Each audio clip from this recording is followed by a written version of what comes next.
Hey everybody, my name is Adam Perkins, and I just wanted to start off by saying I am pretty camera shy, so this is going to be a rough interview type situation for me. I don't like being on camera, so bear with me.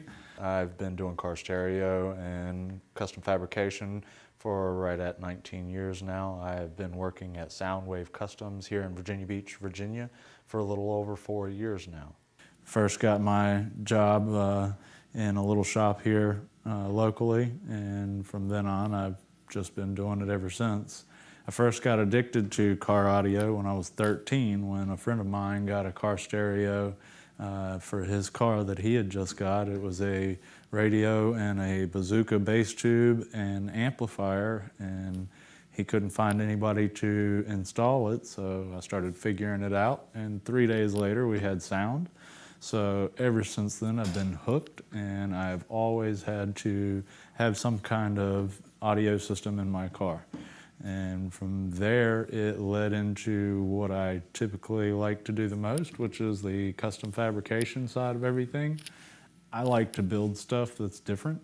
I try to change everything up. I don't like building the same thing twice as far as the exact way it looks. Now, I can use templates and do similar things, but I don't like them to be the same. My work philosophy, I guess you would say, would be that I try and get things done in a way that my customer or anybody that would go in behind our installation or my build of any kind would think that it came from the factory like that, or be in awe of the design and the way that we've put everything together to match the car and to go correctly into the car.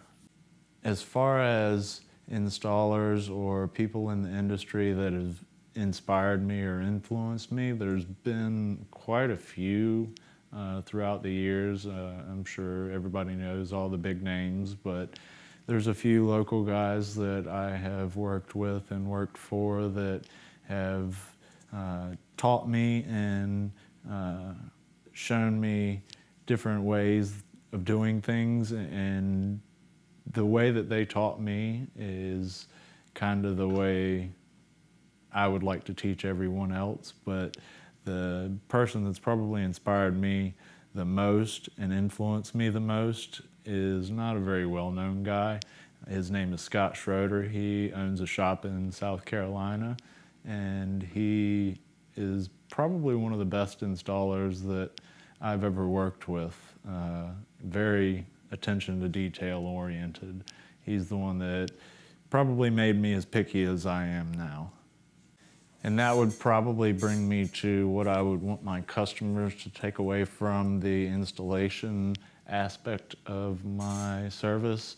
And that would be that it looks like it came original equipment from the factory that way. Nothing out of place, nothing obvious.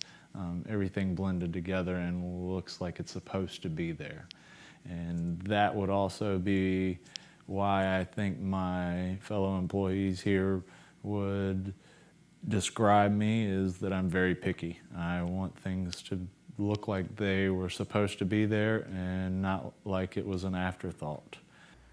My biggest challenge this past year has been trying to implement all the new skills and techniques that I've learned throughout the year from Knowledge Fest and other industry professionals that have helped me along the way.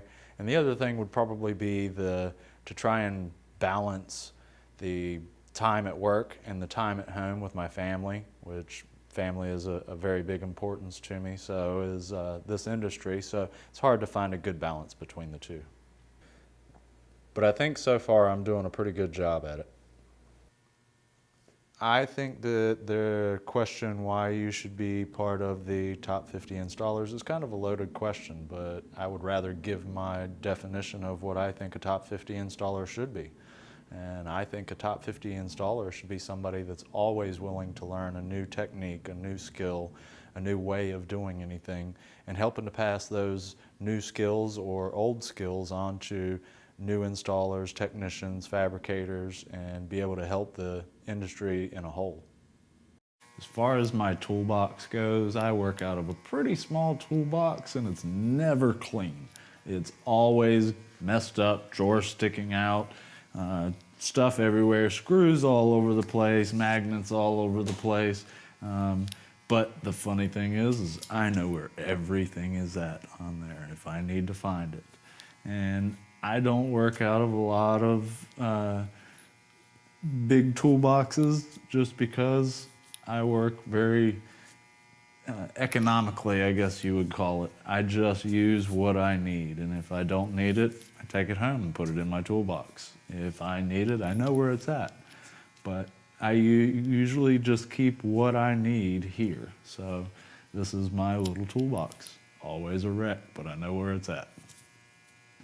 And this is the big toolbox, I would call it. This is where I try and spend a lot of my time at. I like doing the custom fab, of course, so this is probably my biggest toolbox. Not all of this is mine, probably none of it really, but it's the store's, so I get to play with it. We get all the cool tools, all the nice router bits, router lifts, all of the templates and everything as we need them and as new cool stuff comes out. We have a couple different table saws, one for wood and one for plastics. We do a little bit of everything as far as custom work goes, so whatever we need we typically have or can get or will get if we need it.